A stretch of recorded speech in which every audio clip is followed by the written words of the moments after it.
there.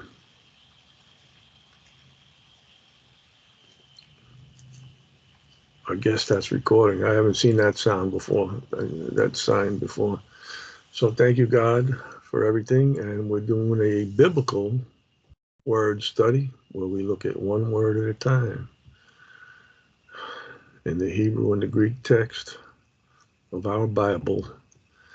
And we're staying with some of the stuff I was doing a few weeks ago,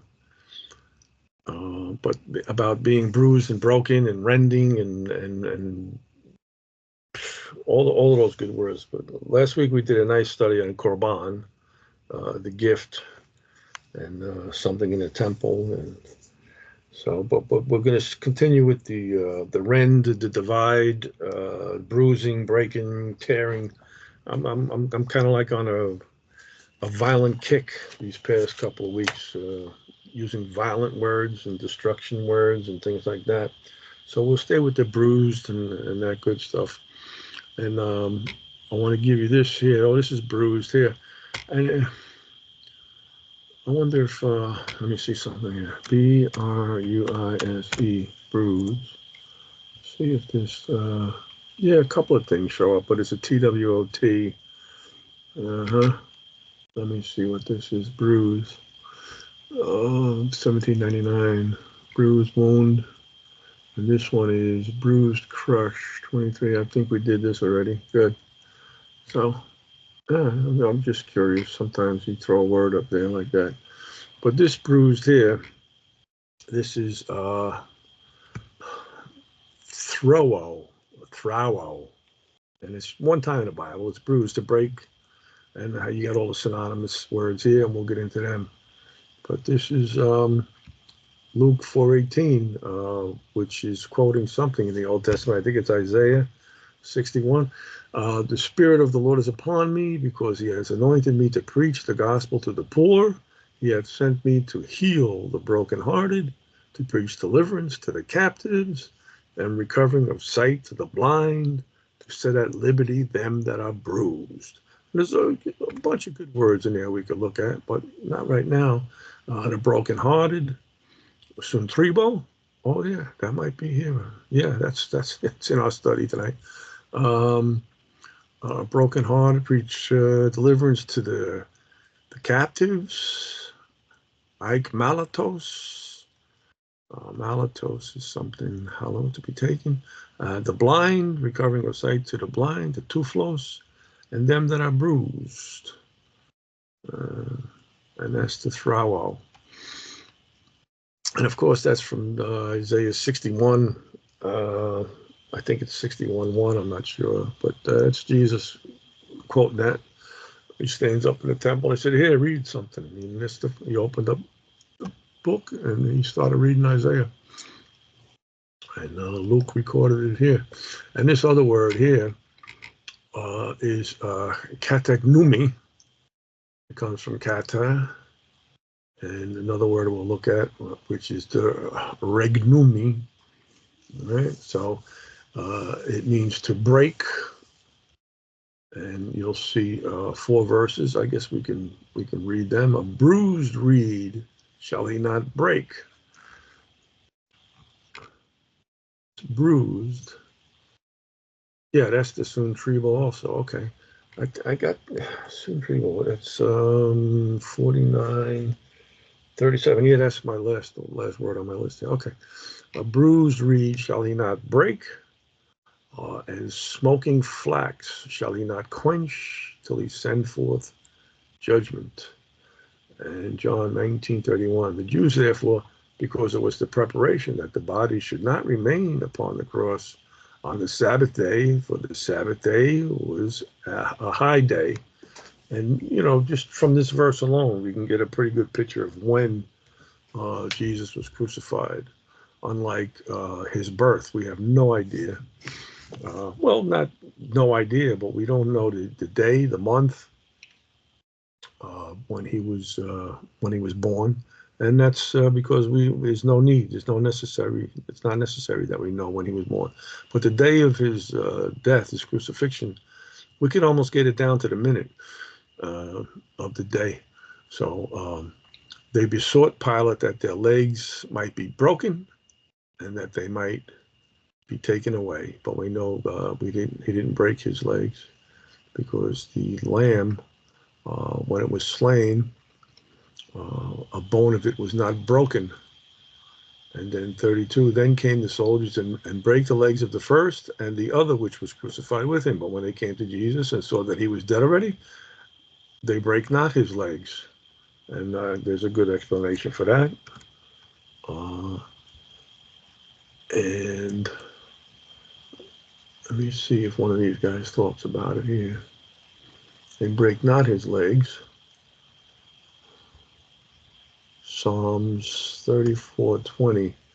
He keepeth all his bones, not one of them is broken. Psalms 34:20. So that's why he keepeth all his bones. Let me see what Paul says. Paul talks about John 9:32. They break the two other malefactors' legs, but not Christ, because they found him dead. It's very possible, on a natural cause, that the three men dying in the same manner, one may die sooner than, but he doesn't get into why. But we know that a bone of him shall not be broken. And that's another reason why we know that he was not nailed through the hand, because if you nail somebody through the hand, you're going to be breaking a bone. So he had to go through somewhere in his arm where there was like a femur bone or something with plenty of room to put a nail through without breaking a bone. So that those people walking around with the holes in their hands with the blood coming out, that's all fake. Anyway, and this word here is the regnumi. To burst, tear, rend, break forth, to throw down. And you got 7 verses here. Give not that which is holy unto the dogs, neither cast your pearls before swine, lest they trample them under feet and turn again and rend you. And I believe that's Jesus speaking that word. And Matthew 9:17, neither do men put new wine into old bodies, else the bottles break, and the wine runneth out, and the bottles perish. But they put new wine into new bottles, and both are preserved. And he's telling these parables, and we are not going to get into just deciphering all the parables that he told there. And Mark 2:22 talks the same thing about the new wine in the old bottles, and that's talking about Israel and the Gentiles, basically. Let me see, and this is talking about the possessed one that was supposedly possessed, and wheresoever he taketh him, he teareth him, and he foameth and gnasheth with his teeth and pineth away. And I spake to thy disciples that they should cast him out, and they could not. And he says to them, this kind goes not out with, let me use the word he said. He says, how come we couldn't cast him out? And let me see. The Spirit cried, he rent him. Let's see what this word is. Spirit cried and he rent him. 46:82. We're going to look at this too. This word here, sprasso. And he came out of him, and he was as one dead, insomuch as many said that he is dead. But I want you to see, Jesus explains why they could not cast him out. He says, and when he was coming to the house, his disciples asked him privately, why could we not cast him out? And he said, this kind can come forth by nothing but by prayer and fasting. So it's not actually a demon or a possessed person. It's just someone who's a little on the insane side. All right. And it's talking about the new wine in the old bottles. And this one's talking about the demoniac. Luke 9:42, threw him down. Jesus rebuked the unclean spirit. He healed the child, delivered him again to his father. Galatians 4:27, for it is written, rejoice, thou barren that bearest not, break forth and cry, without travailest, that thou travailest not. For the desolate hath many more children than she which hath a husband. Talking about the Isaiah and Rebecca and the other one. I can't think of the name right now, but you know what I'm talking about. And this is this Ratsats. I was just looking at that. I don't think I wrote it down anywhere. Yeah. So there's 3 or 4 of them together that we're going to look at with this here. And I believe it's, I think this is it. Yeah. So, but we'll still, let me still finish up over here with the New Testament stuff. And so a little scattered today, but that's all right. So here's the 1284. This is the DRSO. Dia, of course, is by, through, with, and the word regnumi, which we just looked at. So it's part of that bursting, tearing, and rending aspect, and it just means to rend or to break, to burst asunder. And this is talking about the high priests when Jesus told them who he was, and the high priest rent his clothes, saying he had spoken blasphemy. What further need we have witnesses? Behold, now you have heard his blasphemy. He said, I'm God. That's enough to get you killed in the eyes of the Pharisees. And also in Mark, it's the same thing. The high priest rent his clothes. All right. And when the net didn't break, in Luke 5:6, and when they had done this, they enclosed a great multitude of fishes, and their net break. Oh, this one did break, the Areso, but the one in John didn't break. And in Luke 8:29, for he had commanded the unclean spirit to come out of the man, for oftentimes it had caught him, and he was kept bound with chains and fetters, and he brake the bands and was driven of the devil into the wilderness. We break the Areso. And Acts 14:14, which when the apostles Barnabas and Saul heard of, they rent their clothes and ran in among the people crying out. And this is when the people started calling Barnabas a name, and they started calling Paul Mercurius, Hermes, or whatever the name they had for their gods, because they were, they called, and they called Barnabas Jupiter, and they called Paul Mercurius because he was the chief speaker. Then the priest of Jupiter, which was before the city, he brought oxen and garlands into the gates, and they would have done sacrifice with the people. So they're doing all this pagan stuff. And Barnabas and Paul heard it, and they rent their clothes. He says, what are you doing? And he says, sirs, why do you do these things? We also are men of like passions with you, and preach unto you that you should turn from these vanities unto the living God, which made heaven and earth and the sea and all the things that are therein. They'll worship a God for each thing, the heaven, the earth, the sea, who in time past suffered all nations to walk in their own ways. Nevertheless, he left not himself without witness, in that he did good and gave us rain from heaven and fruitful seasons, filling our hearts with food and gladness. And with these sayings, scarce restrained they the people that they had not done sacrifice unto them. So they wanted to do sacrifice unto Paul and Barnabas, because they were doing great things among the people. And then 942, it's the same thing. This is the suspraso.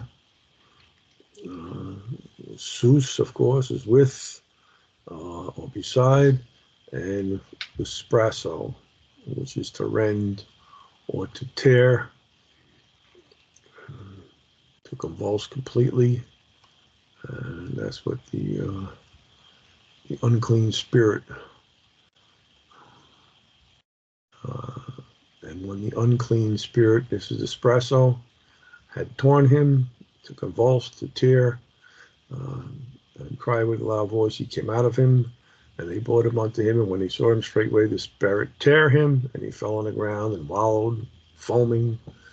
And the spirit cried and rent him sore, and he came out of him, and he was as one dead, insomuch that they said, He is dead. And lo, spirit taketh him, and he cried suddenly, and he teareth him, and he foameth again. So these people that are insane, and they're foaming at their mouth, and they're cutting themselves, and they're just nuts, and they're full of self. And Jesus took self out of them, and they became sophroneo. I know it means of the right mind, sophroneo. Any more Greek words here? Yeah, we got 4977. Schizo. Schizo, rend, divide, to cleave asunder. And 4937 is, I don't know if it's part of this. No, that's Sun Tribal. All right. We'll get into that too. Hold on a second. This schizo, another word for rent and divide. All right. So I'm not going to read all of these, and it's not even a theological dictionary. Oh, there is a theological dictionary on this one. 7959. I didn't read this. There's a TDNT on this one too. Oh, 919. So these two have a theological dictionary on it. So if you went and looked up in your theological dictionary, volume 7, you get this one on starting on page 919, and you'll get this one. It's in the same volume, but it starts on page 959. I'm not going to go through all of this, but and then the bruised reed, right? Shall he not break? Soon tribble, break. That's 418, we read that. So the brokenhearted is the soon tribble, and the bruise, which we looked at, is the thraueo, the first one we looked at. All these synonymous words here.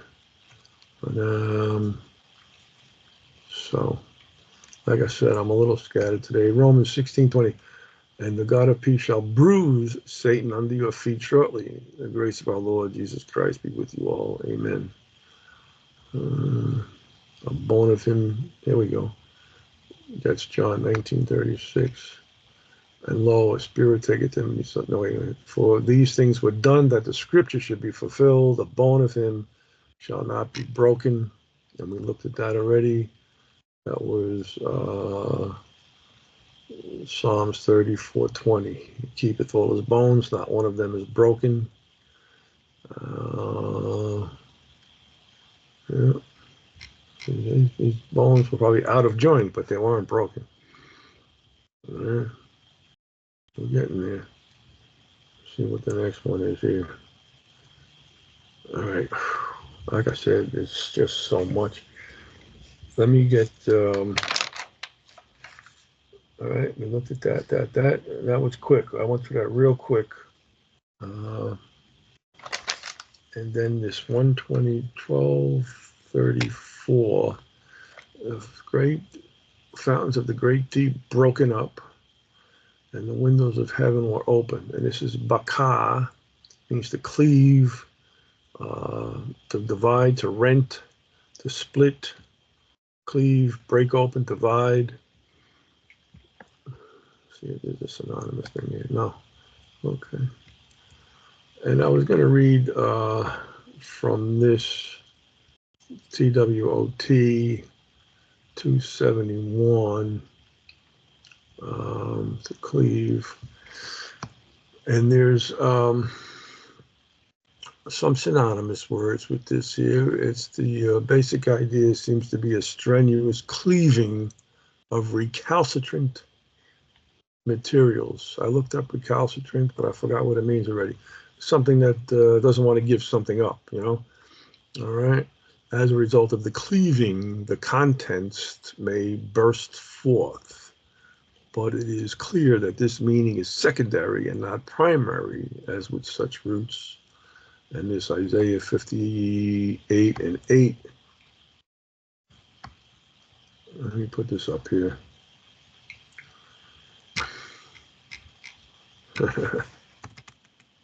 right. Isaiah 58 and 8. We'll look at this here.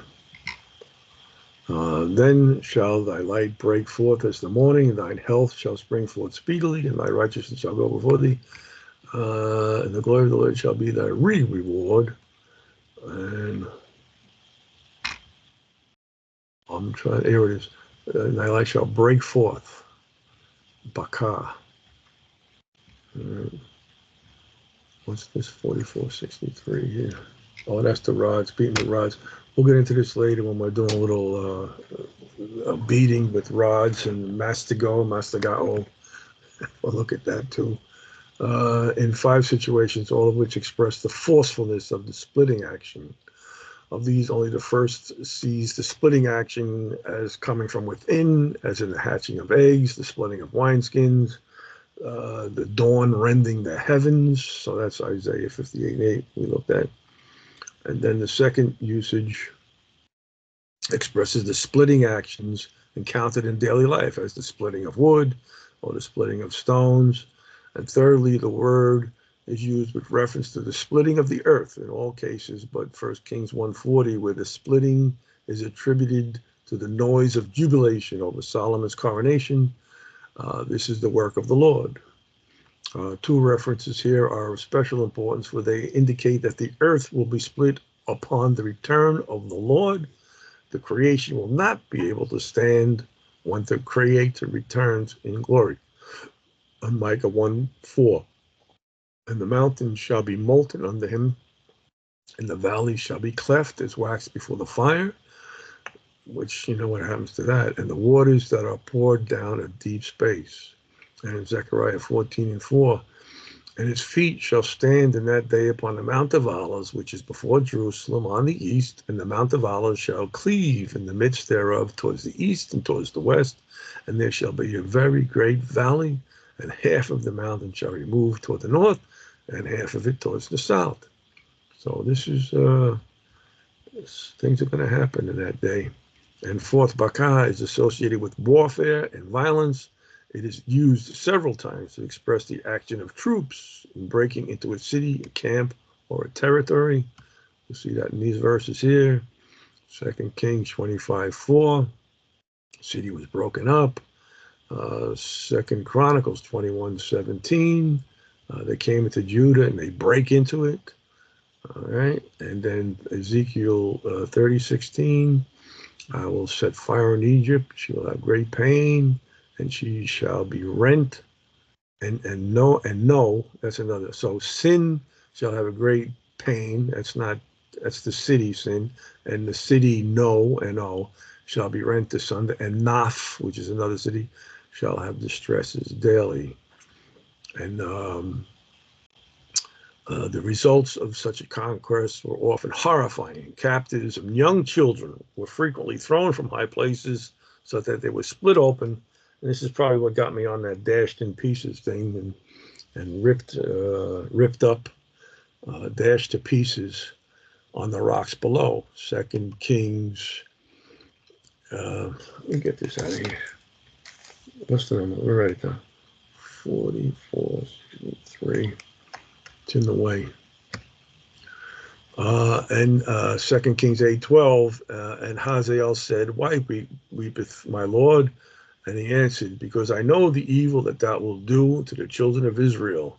Their strongholds wilt thou set on fire, and their young men wilt thou slay with the sword, and thou wilt dash their children and rip up their woman with child. And he did this. And Hazael says, what do you take me as for a dog? But he did come back and do that.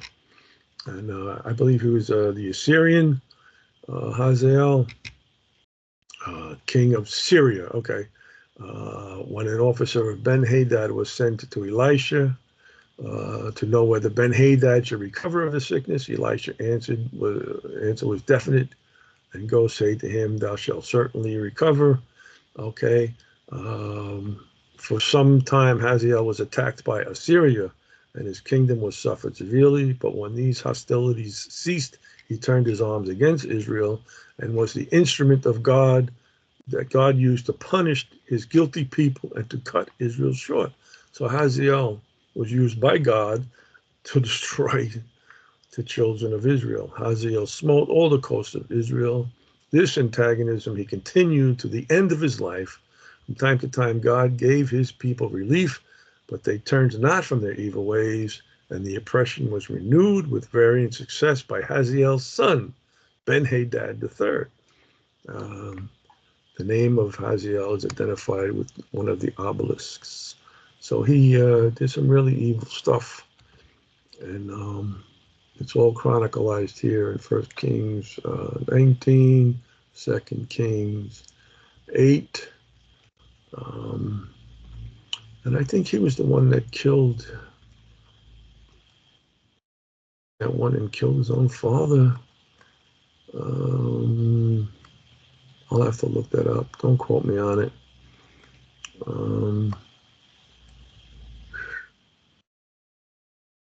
So Hazael died, okay. Hazael, king of Syria, oppressed Israel. Yeah.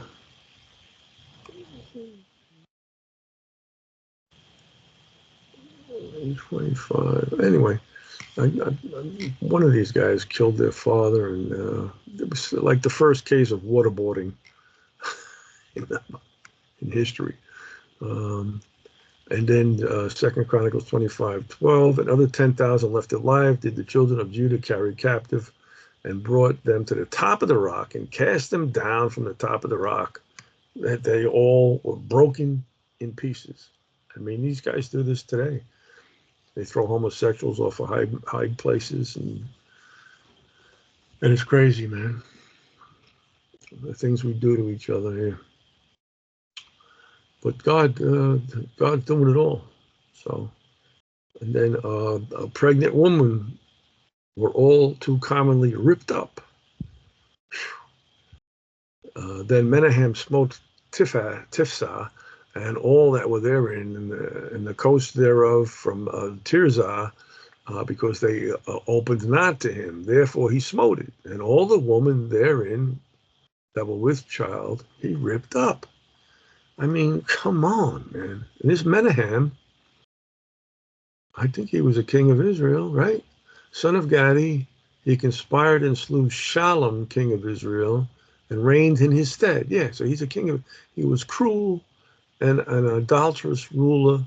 To avert an Assyrian invasion, he paid 1,000 talents of silver, which he exacted from the people.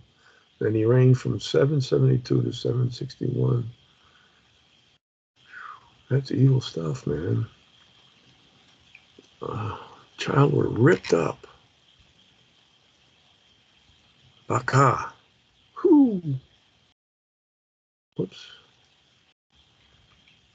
And then Amos 1:13, and thus saith the Lord, for 3 transgressions of the children of Ammon, and for 4, I will not turn away the punishment thereof, because they have ripped up the woman with child of Gilead, that they might enlarge their border. I mean, the only reason you would do that is so you don't have future armies to fight. If you kill them when they're still in the womb, you won't have to fight them later. I guess that's one way of looking at it, right? The final usage is associated with water production, and behind that lies creation. These creative activities were directly paralleled by God's redemptive actions on behalf of Israel. The one who first cleaved open brooks and springs was able to do it again in the wilderness of Sinai. So you got all these verses about that. The one by whose knowledge the great deeps were first split up. And again, in Noah's day, could once again exercise his mastery over the waters by dividing the waters of the Red Sea for the people. In the Akkadian creation epic, Marduk is said to have split the body of Tiamat, the great deep, as the basis for creation. Whether some relation exists between biblical and Akkadian material is difficult to ascertain. I'm sure they got it from there. For God is my king of all, the work of salvation in the midst of the earth. Thou didst divide the sea by thy strength. Thou breakest the heads of the dragons in the waters. how thou breakest the heads of Leviathan in pieces, and gavest him to be meat to the people inhabiting the wilderness, and on and on. Summer and winter. Awake, awake, put on strength, O arm of the Lord, awake, as in the ancient days and in the generations of old. Art thou not it that had cuth Rahab and wounded the dragon? And what's Rahab? That's a poetical name signifying insolence. It's given to Egypt. So when you see Rahab there, he's talking about Egypt. Art thou not it which hath dried the seas, the waters of the great deep, that had made the depths of the sea a way for the ransomed to pass over? He's talking about the Red Sea part in there. Therefore the redeemed of the Lord shall return and come with singing unto Zion, and everlasting joy shall be upon their head. They shall obtain gladness and joy, and sorrow and mourning shall flee away. So he'll rip the babies out of your womb, and then he'll give you joy.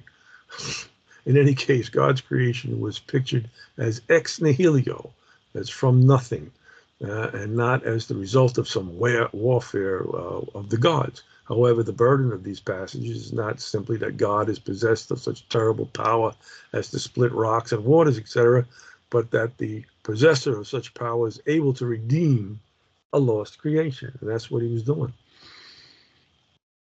And then, in other words, means a baka means, okay. So let's get into another word here. So that's the 1, 2, 3, 4. You can see there's 50 verses here. Can't go through all of them. But those ones about the ripped up, that's disturbing, man. Taken violently away. And this is gazal, another good word, 1497 in the Hebrew, TWOT 337. Spoil, take away, tear away, seize, pluck up. This is 1497. Hold on a second. 1497. Get a fresh page here. And we'll just see what we got here.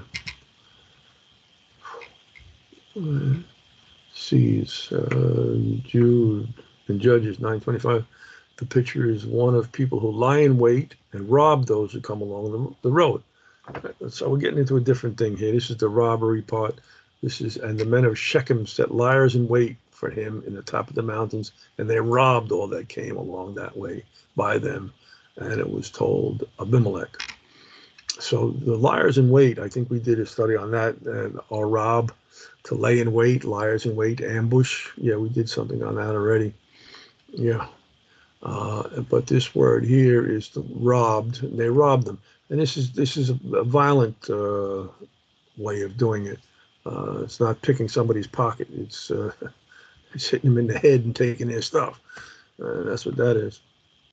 The root has in its meaning the violence that goes beyond mere stealing or taking another's belongings, but includes robbing by force. Tearing off, one of the most violent horrors of the ancient world was the practice of flaying people. That is literally skinning them alive. Come on, man. It was one of the atrocities committed by the armies of Assyria. Although using the verb somewhat figuratively, the prophet Micah has such flaying in mind when he uses this verb in Micah 3:2. He says, let me put it up. He says, who hate the good and love the evil, who pluck off their skin from off them and their flesh from off their bones. He's using that metaphorically or figuratively, who knows? He's doing it because that's what they did. He may be talking figuratively, but it's only because that's what they did literally. In other contexts, the verb refers to deeds of similar horror. For example, tearing a fatherless child from the breast, Job 24:9, seizing by violence wells of water, Genesis 21:25, houses, fields. As noted above, Ecclesiastes uses the root to speak of political violence, the tearing away of justice and righteousness in a country, Ecclesiastes 5:8. If thou seest the oppression of the poor and violent perverting of judgment and justice in a province, marvel not at the matter, For he that is higher than the highest regardeth, and there be higher than they. So anything that's happening is the will of God, basically, what that's saying. And Proverbs 4:16 describes the truly wicked people as those who are robbed of their sleep, unless they do evil and cause someone to fall. And these are the people they sleep not, except they have done mischief. Can you think of a few people, huh? And their sleep is taken away unless they cause some to fall. I mean, that's evil stuff, man. That's evil, pure evil. And we got people like that in the world. 1497, Kazal. And then this dash in pieces. There it is again. Let's look at this. Ratash. And it's part of the three verses I was looking at earlier. But we'll take it now. Ratash, dash in pieces. Crazy stuff, man. This unusual word appears only in the PL and the PUAL stems. Those are types of verbs. They have different meanings. There are two occurrences in the PL form in 2 Kings 8:12. Dash in pieces their children. Ooh, let's see what that is. And Hazael, yeah, this is what Elisha was saying to Hazael. He says, "You're going to do this to the people." He says, "What, are you crazy? I'm not going to do that." And he did. To the children of the strongholds, and the 5 young men stayed on, and dash their children. So here's that pial. If you want to find out what that means, it's a type of verb. Pial means it's an intensive or intentional action, right? So the cal stem is the most popular one. It's like 60% of the verbs are parsed as cal. It's simple. He broke, he sent, right? But the pial, he broke to pieces, he smashed, he sent away, he expelled. Sometimes the PL introduces a new meaning to the cal form. So the cal is simple. He counted. And the PL will be he recounted or he told. The cal would be he completed, and the PL would be he paid or he compensated. So it has a little extra meaning to it. So that's what that means.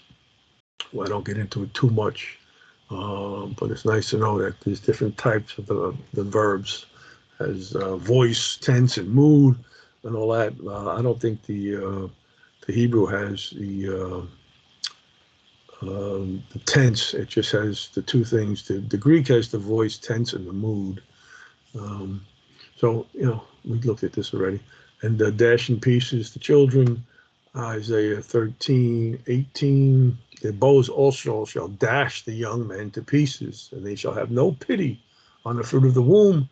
Their eyes shall not spare children. And this went on. Here's the 73:6. Dash the young men to pieces. 73:76. There it is. All right. And they shall have no pity. Rakam. No pity on the fruit of the womb. What does that mean? They're going to rip them up. They shall not spare the children. So even if the children are alive or if they're in the room, they're killing the children simply because they don't want to have to deal with them in the future. Right? Shall dash the young man to pieces is to be much preferred. Will destroy the young man. These are the fourth passage in the Pual stam. Isaiah 13:16. Their babies also shall be dashed. That's Isaiah 13:16 and Hosea 10:14. These are very depressing verses. Mothers were dashed in pieces. Therefore shall a tumult arise among thy people, and all thy fortress shall be spoiled, and Shalman spoiled Betharbel. In the day of battle, the mother was dashed in pieces upon her children. So if she was pregnant, they just ripped open the belly and pulled the baby out of it. That's wild, man. I can't even. Baby shall be dashed in pieces. That's in AM 310. Yet was she carried away, she went into captivity. Our young children also were dashed in pieces at the top of all the streets, and they cast lots for her honorable men, and all her great men were bound in chains. Oh man, the gruesome atrocity described by this route was common to ancient warfare. It was a punishment predicted by God for pagan nations and those who rejected the moral law and embraced pagan practices. So that's Israel too. The details of the action are not given in most texts, but in Isaiah 13:18, the instrument is said to be the bow. Apparently, the word can mean just slaughter. 13:18. Their bows, kasheth, the bow or the archer, uh, shall also dash the young men to pieces. They shall have no pity. Fruit of the womb, I shall not spare children. You got to be in some kind of rage to do something like that. And there's 6 verses on that. I got them all marked off in the book, one to the next. It's terrible. Dashed in pieces, dashed in pieces. You just look up dash and dashed in pieces or ripped up, and you'll get that. And this nakah is means to smite, to slay, to kill. And we'll look at this quickly, see what we got here. So these are the things I do during the week. Just look at these. This root is used 500 times. But one must not hastily infer that since Nakara is such a common Old Testament root, society as a whole was saturated with war and violence. Well, it kind of was. That warfare and bloodshed did occur, sometimes with great frequency. It must not be denied.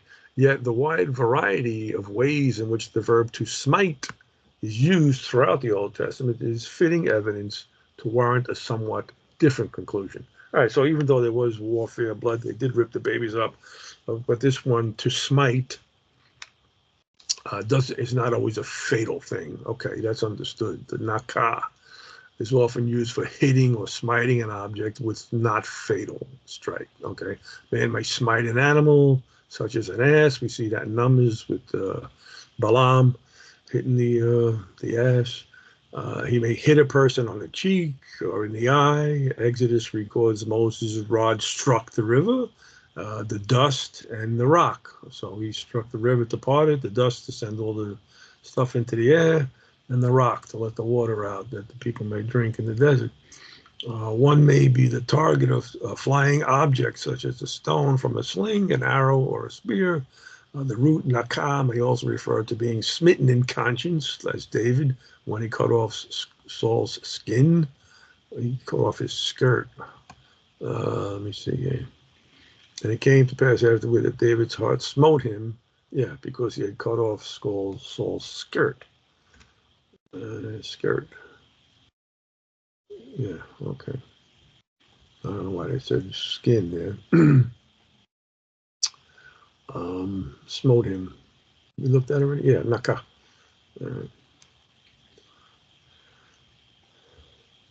And to the clapping of hands before a king. All right. Nakah is also found in passages which describe the beating of some object. A man may receive a beating by another one. Nehemiah beat some of the Jews for marrying foreign women.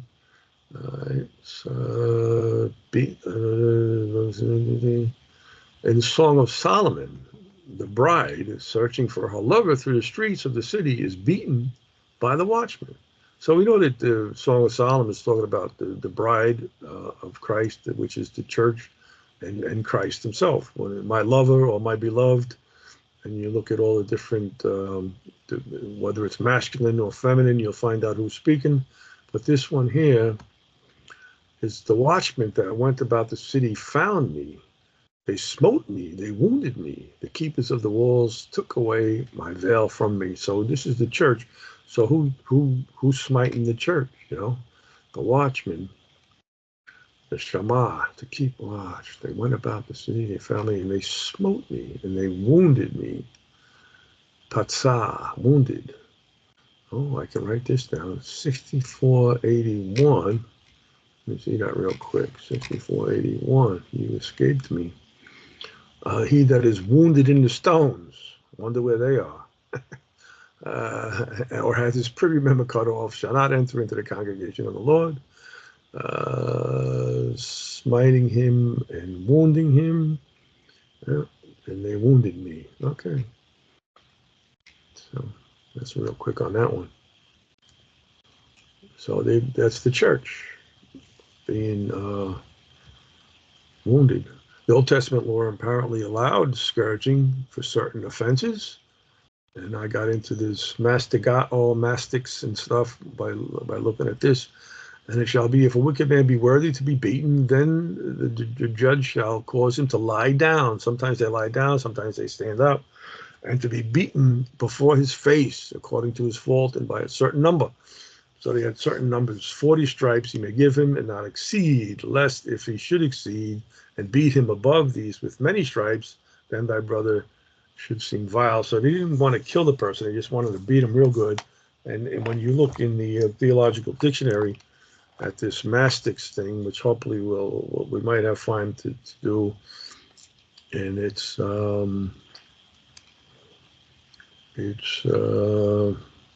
right here.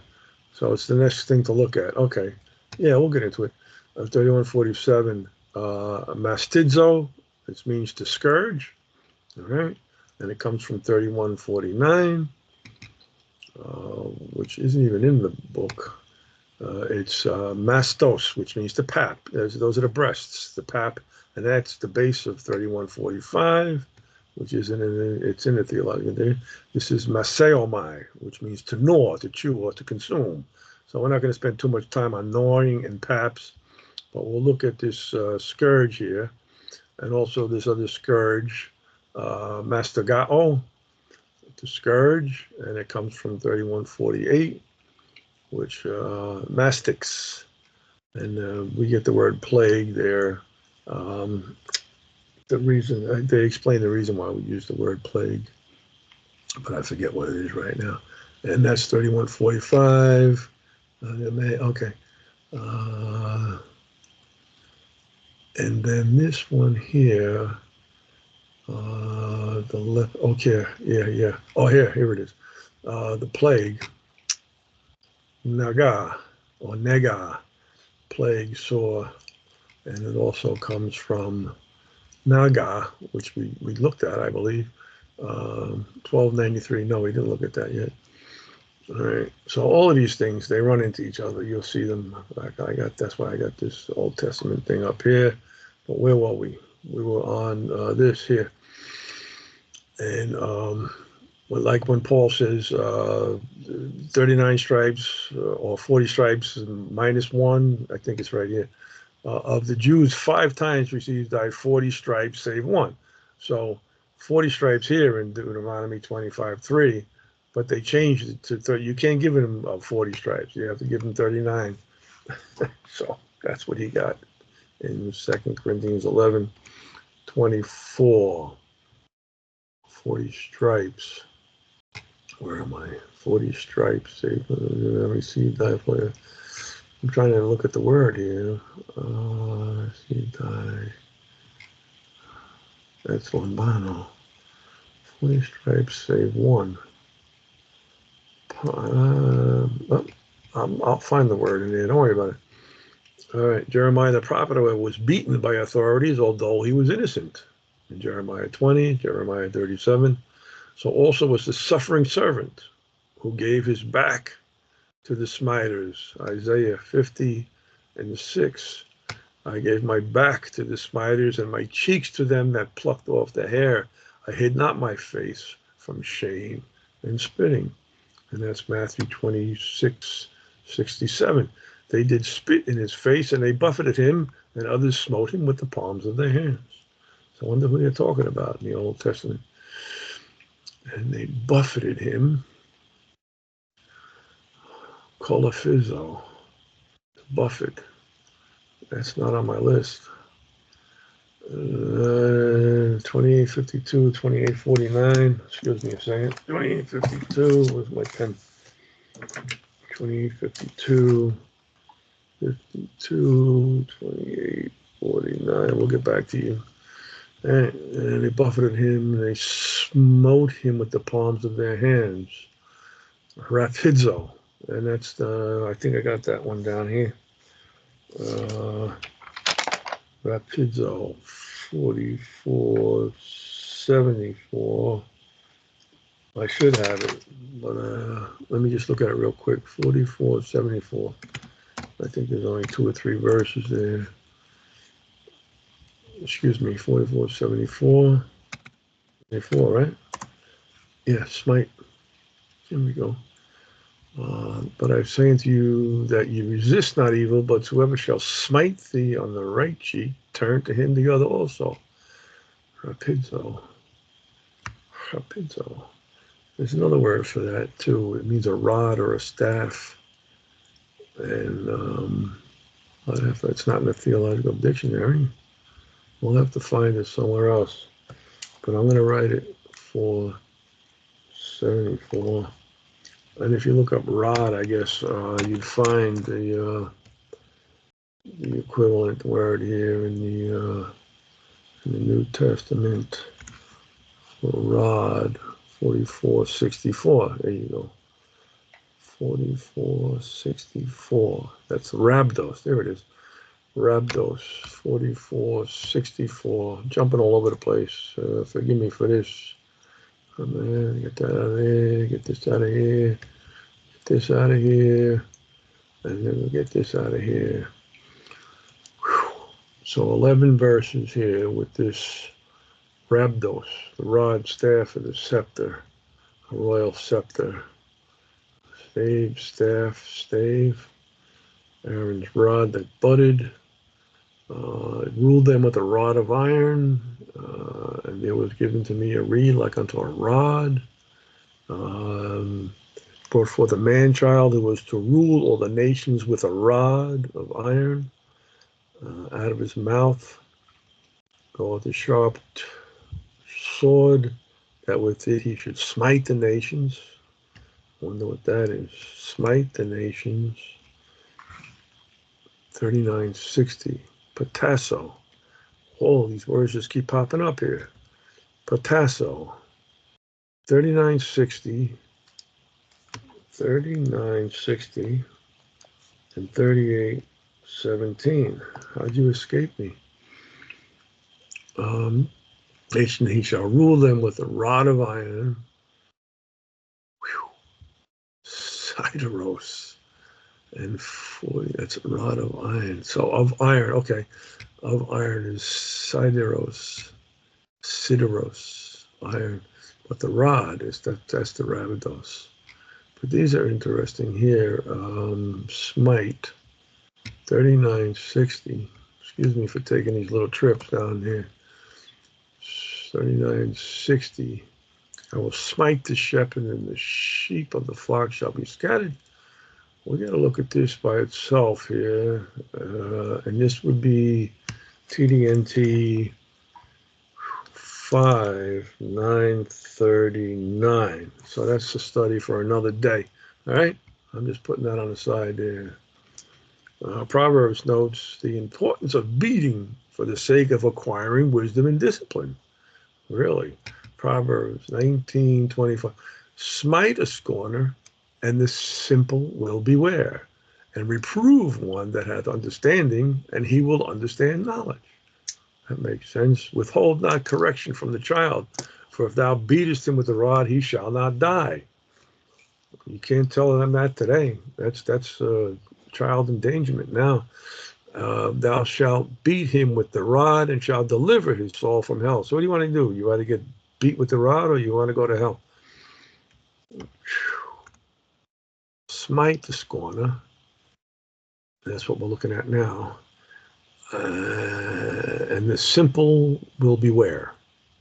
And reprove. Yakak. Yeah, we looked at that once. Withhold not correction.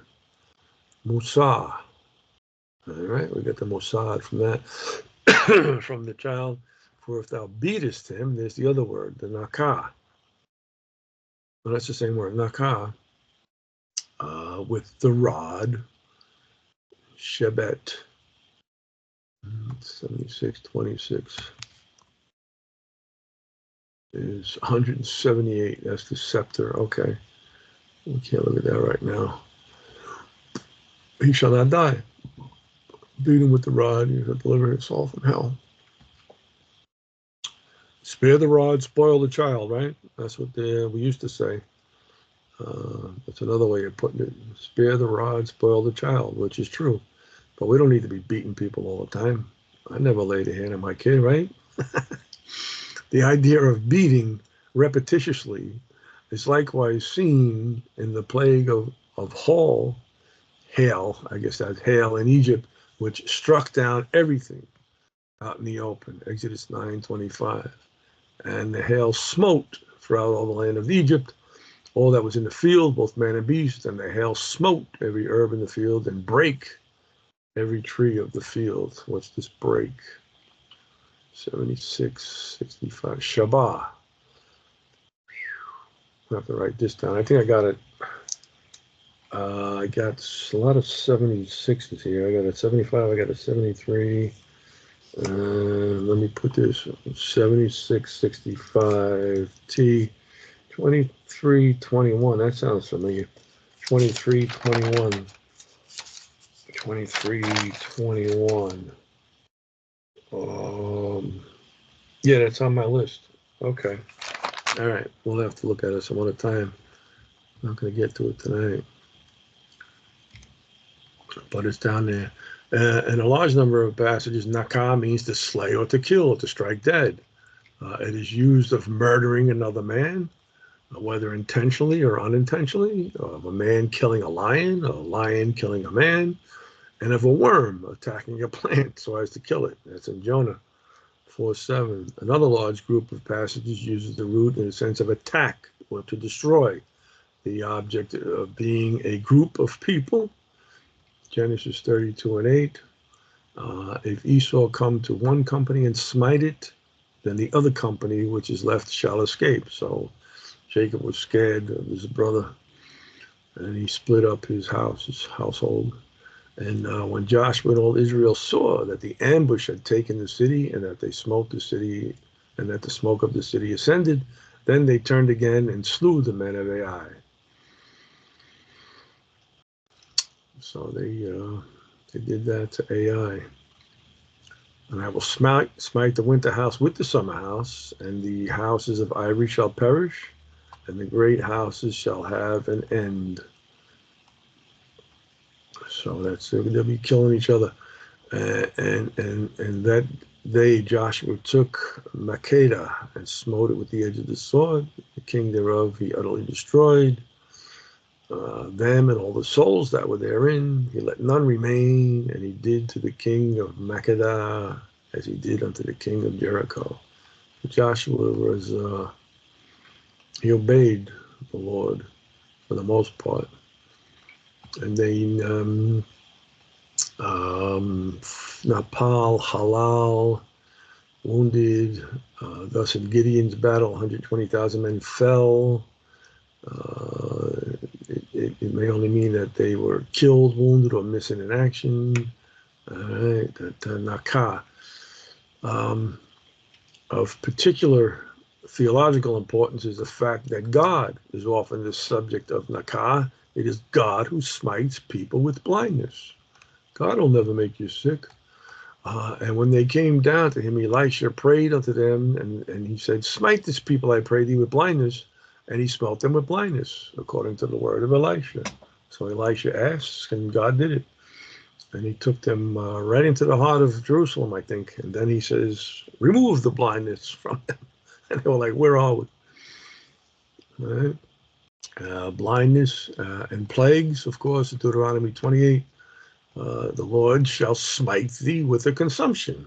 God won't hurt you. He's going to smite you with a consumption. Shekafeth. A consumption. a wasting disease. So, yeah, God won't kill anybody. Shakaf is a cuckoo, a ceremonial unclean bird. And with a fever, katakath, a burning egg or a fever. Kadak means to kindle or to burn. This egg. I would have to look that up one of these days.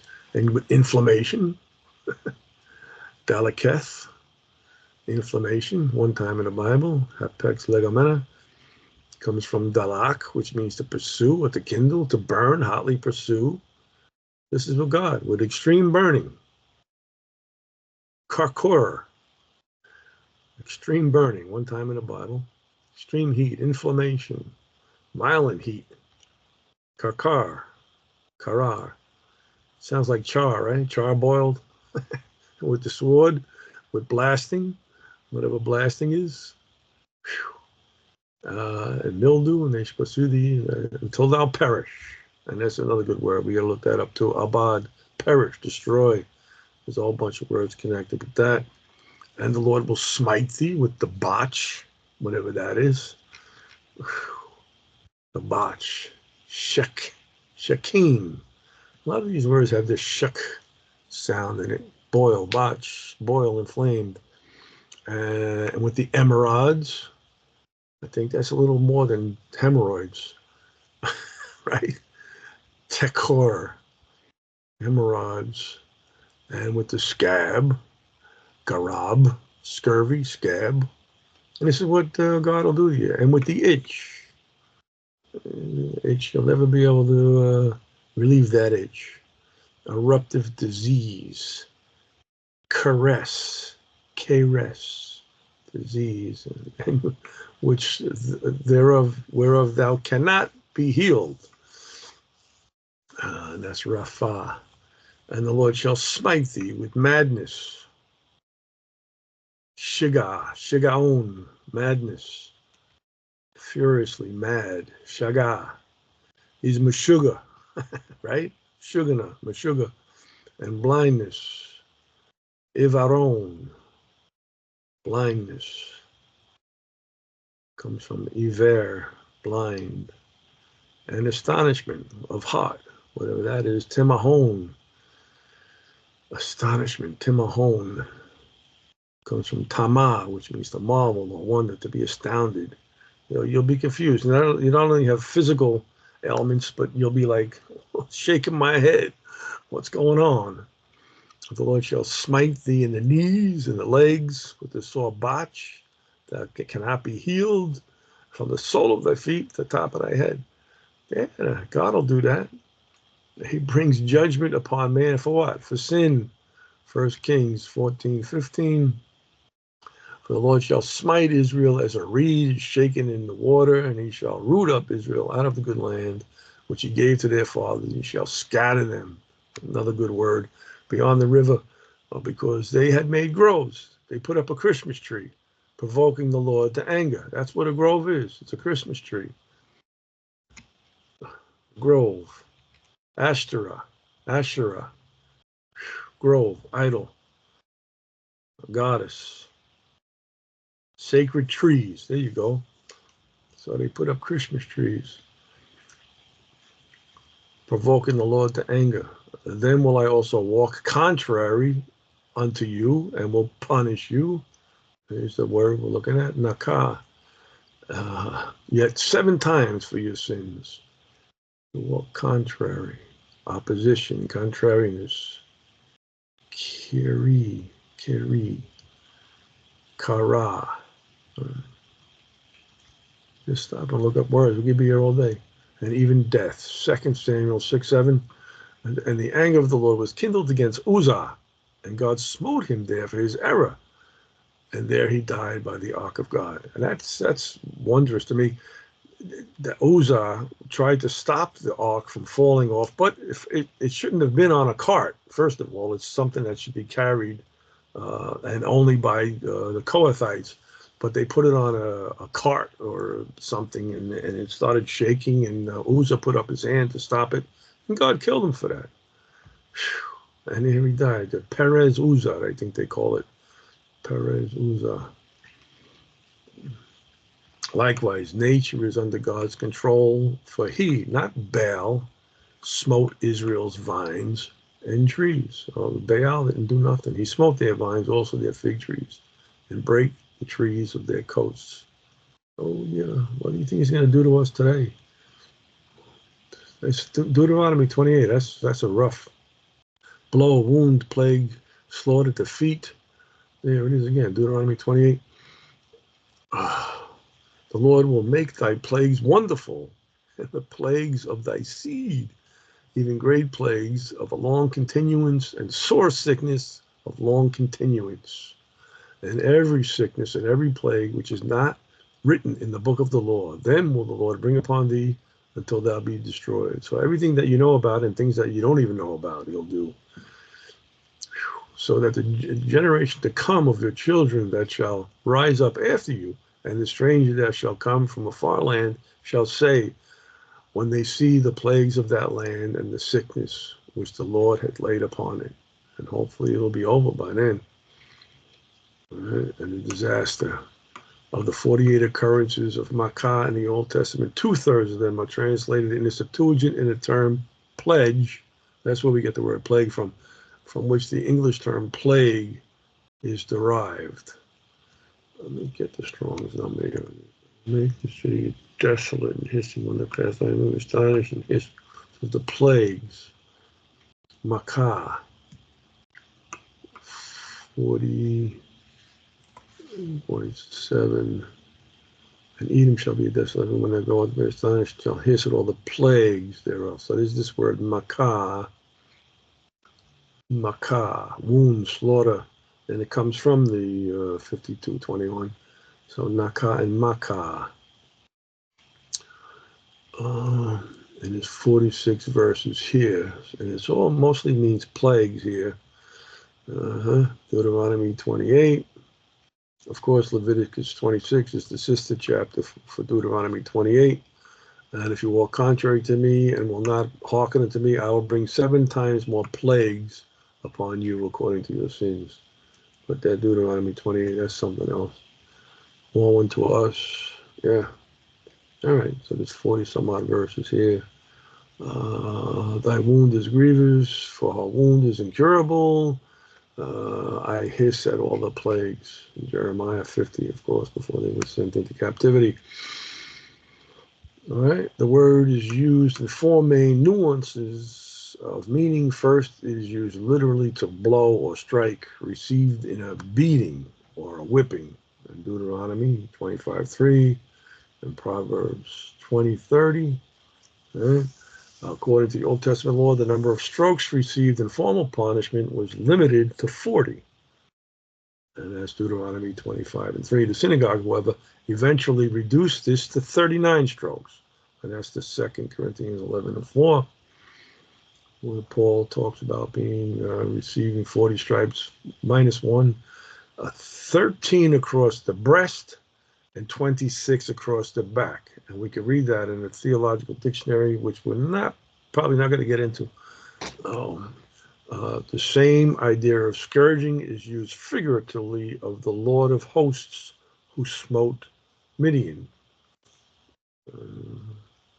Okay. Secondly, Makkah in certain contexts is translated wound. It is so used of King Ahab's death. Saw wounded, right? The king was fatally struck by an arrow. The blood ran out of the wound in the midst of the chariots.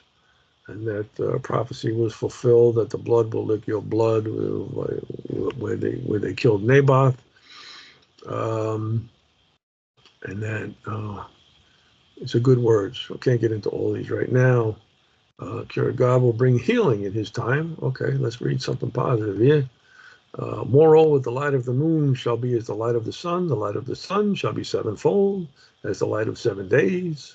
And the day of the Lord bindeth up the breach of his people and healeth the stroke of their wounds. So all of the beatings and everything, and he's going to eventually restore them. For I will restore health unto thee, and I will heal thee of thy wounds, saith the Lord, because they called thee an outcast, saying, This is Zion, whom no man seeketh after. So all these people will see God destroying Israel, but then they're going to witness him restoring the health of Israel. May also be rendered plague or affliction. So you get the idea. A very great plague or a stomach disorder. Right? So, and then lastly, makah is used in the sense of defeat, as when an army or people is smitten by slaughter. Frequently, the verb nakah, to smite, is combined in a cognate construction with makah. So you got nakah and makah together, resulting in the expression to make or to smite with a very great or great slaughter. And you got all these verses here talking about that. You'll have both of these words, nakah and makah. Joshua 10:10, 10:20, 11:33, great slaughter. 15:8, smote them hip with great slaughter, smote them with a great slaughter. Okay, they went up, they slew them with a great slaughter, smote them with a great slaughter, and smote the horses and chariots, slew these Syrians with a great slaughter. So you got both of the words there. And also we're going to look at Theological Dictionary 4.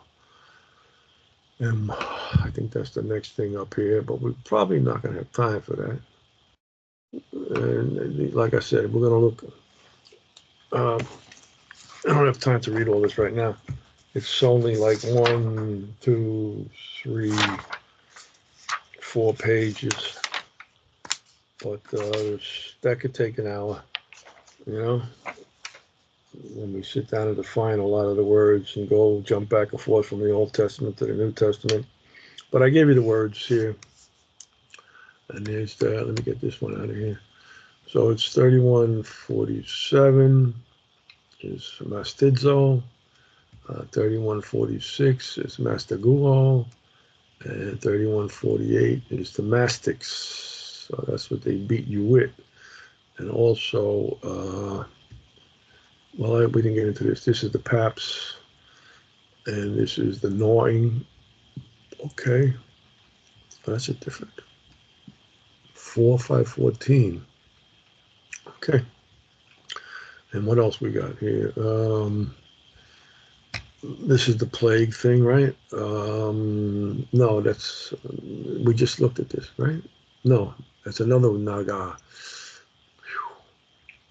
And then this is nagas, 1296, oppressor, taskmaster. And this is onash, punish, condemn. Right? We can get into some of that stuff next week. And then this one here, this is the three of them together. 1792 is Dakar. I don't think that would have anything to do with the Holocaust, right? Dakar, crushed, all right, break in pieces. And then 1794, this is Dakar, to break, to crush, to be crushed, right? And then this is Dak, oppressed, afflicted. I mean, these are all different TWOT numbers, but they all basically have the same spelling. But it's TWOG 427, 28, and 29, I think. Yeah, so they're all together in the book. And then struggled together, crushed. Ratsats, yes, okay. Oppression, crush, oppress. We saw some of this, but we'll get into a little bit more of that. And this one is Ra'ats, dash in pieces. We saw that. Exodus 15:16 is like the first time you'll see dashed in pieces. And then these regular dashed in pieces here, Ratash. Different strong numbers and different TWOT numbers, but they're all the same thing. Let me just see something here. Wait. That's that. And that's, okay. Dashed. D-A-S-H-E-D. I think we looked this up already. Yes. And then dash. D-A-S-H. Dash. It's different. Dash to children. So there's 7 times there. And let me look at the different words here. 73. That's the rots. Okay. Dash them in pieces. 5310. We have to look at that separate too. I don't know if I got that. 5310. And then 5062 is the Nagaf. I got that down here somewhere. 5062. And then 7376. We got that. 7376. I just want to make sure. And so this is how you look up words here. I will punish Nafats, 5310, okay. And we have in the New Testament, we got, lest at any time thou dash thy foot against a stone. And that's 4350. Stumble at, dash, beat upon, to strike against. Proskopto. We know what pros is, and kopto means to bewail or to mend or to cut, strike. And it's different than the other one. There's a kopto, to beat. All right, meant for the dead, to grieve. Whew, a lot of stuff here. Let me see. I'll put this here. Dash thy foot against the stone. So, I'm just getting set up for stuff here to look at. I forgot where I was going, but I'm just going to stop here and thank you, God.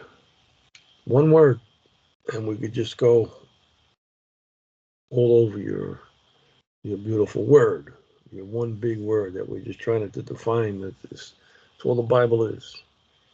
One word, the word of God. Thank you, love you, give you all the praise and glory and honor. In Jesus' name, amen. Too much. A lot of stuff. All I do is read here. I don't know anything.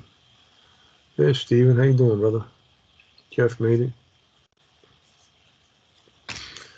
All right, let me stop sharing. No, let me stop the recording here, first of all.